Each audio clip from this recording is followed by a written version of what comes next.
menyebarkan ajaran Islam di tanah Jawa, Sunan Kalijaga berkeliling menemui para warga dan mengajak mereka untuk menyaksikan pertunjukan wayangnya. Selamat sore Ibu. Mari lihat pertunjukan wayang saya nanti malam di Balai Desa. Kami akan beristirahat saja nanti malam Sunan. Kami lelah sudah seharian bekerja di rumah. Baiklah, tapi kalau nanti malam kalian datang, saya akan memberikan kalian masing-masing satu ketip.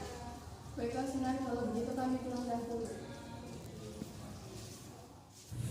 Sunan Kalijaga pun lanjut berkeliling mengajak warga untuk menyaksikan pertunjukan wayangnya dan menawarkan satu ketip bagi siapapun yang bersedia menyaksikan pertunjukan wayangnya.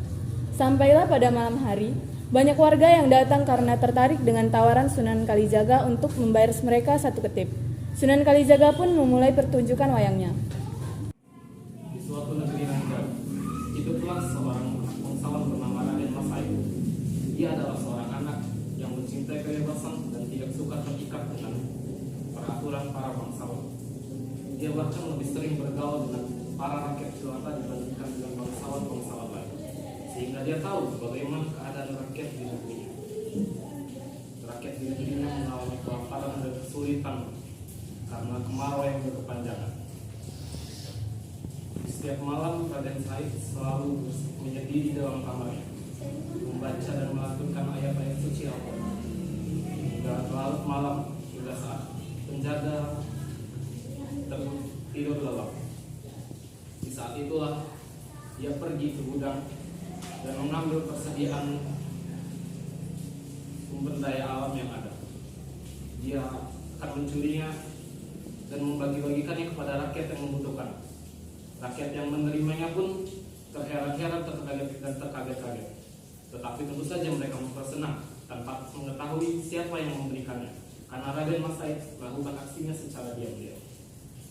Ia terus melakukan aksinya di malam-malam berikutnya hampir di setiap malam, hingga akhirnya pada suatu malam dia tertangkap oleh para penjaga yang sedang berjaga.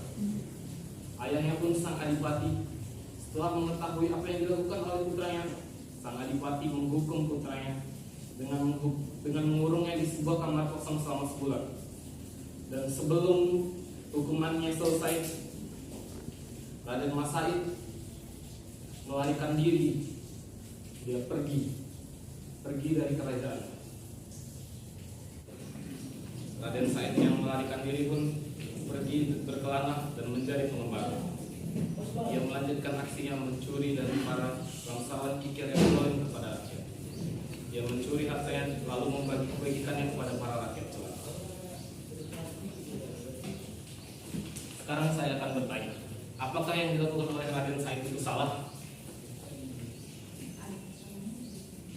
Tentu saja tidak. Yang dilakukan Raden Said tidak benar karena membantu para rakyat jelata. Ya, itu benar. Raden Said melakukan perbuatan yang terpuji. Sayangnya yang dilakukan oleh Raden Said merupakan hal yang keliru. Memang niat yang baik karena membantu rakyat lepas dari kemiskinan dan keterpurukan, tapi caranya salah.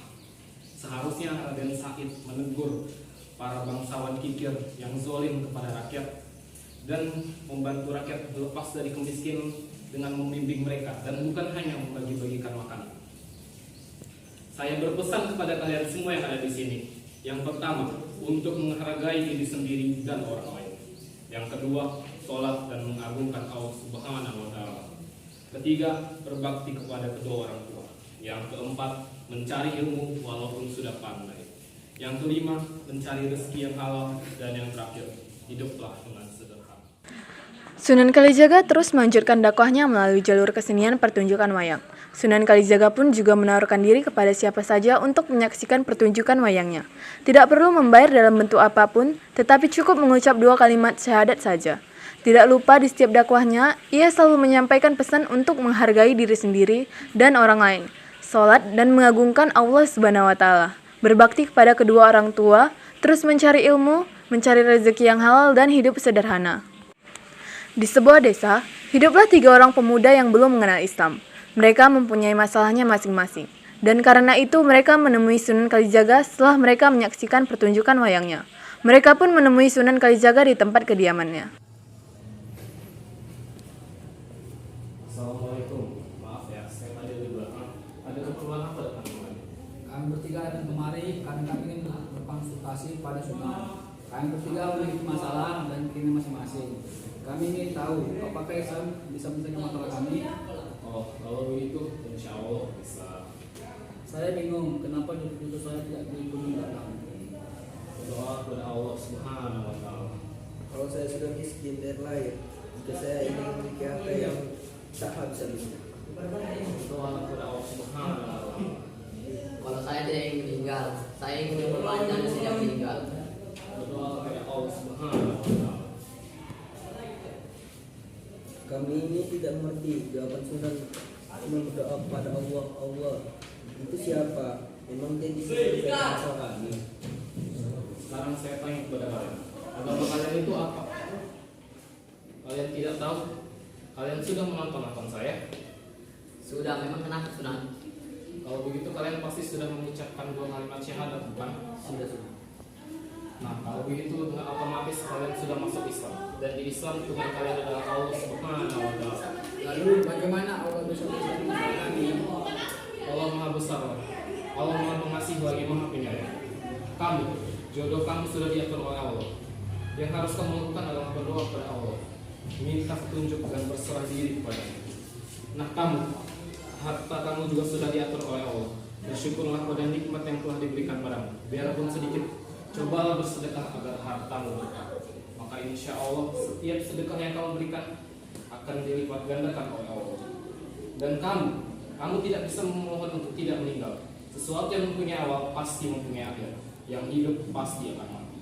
Maka gunakan sisa usiamu untuk mencari pahala. Jadikanlah sholat 5 waktu, berdoa kepada Allah, dan jadikanlah Al-Quran pedoman kalian. Kalau boleh kami ingin guru pada Sunan, ajari kami lebih mengenal Islam. Kalau begitu mari kita pergi sholat. Sesudah itu para pemuda masuk Islam dan berguru kepada Sunan Kalijaga dan mereka mulai mengalami perubahan. Sunan Kalijaga pun terus melanjutkan dakwahnya di tanah Jawa.